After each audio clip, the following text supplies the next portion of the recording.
Hello बच्चों, let's read this question. The question says assertion में लिखा है कि in many gastropods the anus and the mantle cavity are placed anteriorly above the head. और reason दे रखा है कि during embryonic development in many gastropods one side of visceral mass grows faster than the other side. This जो आपकी uneven growth जो है ये क्या कर देती है, रोटेट फास्टर। इसमें अनइवन जो ग्रोथ है, rotate the visceral organs up to 180 degree in many gastropods. अब यहाँ पे बात हो रही है कि जो असर्शन और रीजन है क्या दोनों ट्रू है, क्या असर्शन और रीजन जो है वो दोनों फॉल्स हैं, या जो रीजन जो है वो करेक्ट एक्सप्लेनेशन है असर्शन की, तो ये हमें सही मार्क करना है। तो सबसे पहले हम बात करेंगे कि कॉन्सेप्ट की बात करेंगे। तो सबसे पहले यहाँ पे बात हो रही है गैस्ट्रोपोड्स की, तो यहाँ पे की कॉन्सेप्ट आ जाएगा क्लास गैस्ट्रोपोड्स। और ये जो गैस्ट्रोपोड्स है हमारे, ये बिलोंग करते हैं फाइलम मोलस्का से। फाइलम मोलस्का से मोलस्का। अब ये जो फाइलम मोलस्का है, ये जो गैस्ट्रोपोड्स हैं, गैस्ट्रोपोड्स में करेक्टरिस्टिक्स फीचर्स आते हैं। वो करेक्टरिस्टिक्स फीचर इसके अंदर क्या है, टॉर्सन का करेक्टरिस्टिक्स फीचर आता है इसके अंदर टॉर्सन का। और टॉर्सन का मतलब होता है ट्विस्ट करना, ट्विस्ट करना, या फिर हम इसको कहते हैं रोटेट करना। तो ये करेक्टरिस्टिक्स फीचर है इस क्लास गैस्ट्रोपोड्स का, जो कि बिलोंग करती है फाइलम मोलस्का से। तो ये क्या है, इसके अंदर एक यूनिक फीचर है, यूनिक फीचर है ये, यूनिक फीचर है ये टॉर्सन का। तो अब यहाँ पे अगर हम बात करते हैं कि ऐसा क्यों होता है इसके अंदर, तो ये आपका इन गैस्ट्रोपोडा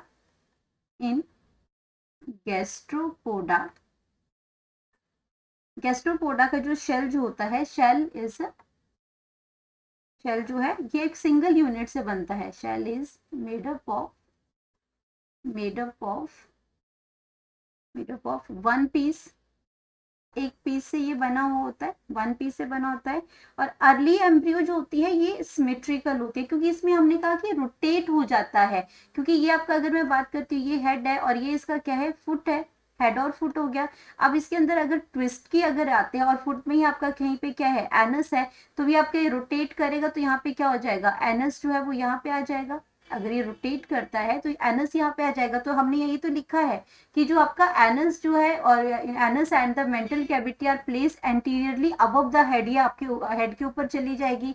अब यहाँ पे रीजन की अगर हम बात करते हैं, ये जो आप फर्स्ट स्टेटमेंट है ये तो आपके बिल्कुल ट्रू है। अब अगर हम रीजन की यहाँ पे बात करते हैं, तो रीजन आपका क्या है कि जो आपकी अर्लियर स्टेज होती है, इसमें अर्ली एम्ब्रियो जो होती है, the early embryo embryonic early embryonic जो स्टेज है, अर्ली एम्ब्रियोनिक स्टेज, इसके अंदर क्या होता है, ये सिमेट्रिकल होती है। ये कैसी होती है, सिमेट्रिकल होती है। इसमें जहाँ हेड है और लोअर पोर्शन पे आपका क्या है, एनस होगा। तो इसमें क्या करते हैं कि आपका कैसा है, सिमेट्रिकल, सिमेट्रिकल होता है। लेकिन जैसे ही डेवलपमेंट होती है, बट उसमें क्या होता है, but during development, during during development, तो इस डेवलपमेंट की वजह से क्या हो जाएगा, डेवलपमेंट द बॉडी, ये बॉडी ट्विस्ट कर देगी, बॉडी ट्विस्ट, क्योंकि ये टॉर्शन की इसका फीचर है, तो ये ट्विस्ट करेगा, शोइंग। जब ये ट्विस्ट कर गया तो यहाँ पे क्या हुआ, शोइंग टॉर्सन। तो उसको उसने क्या किया, टॉर्सन का जो प्रॉपर्टी है वो शो की। तो इससे उसकी वजह से क्या हुआ, show the body is now, so the body is now asymmetrical, is now asymmetrical। अब बॉडी जो है वो asymmetrical होगी, रोटेट करगी तो asymmetrical होगी बॉडी इसमें। और अब इसके अंदर क्या है, जो एनस जो है इसका, ये आपका कहाँ चला जाता है, जो इसमें because of this torsion, because of this torsion,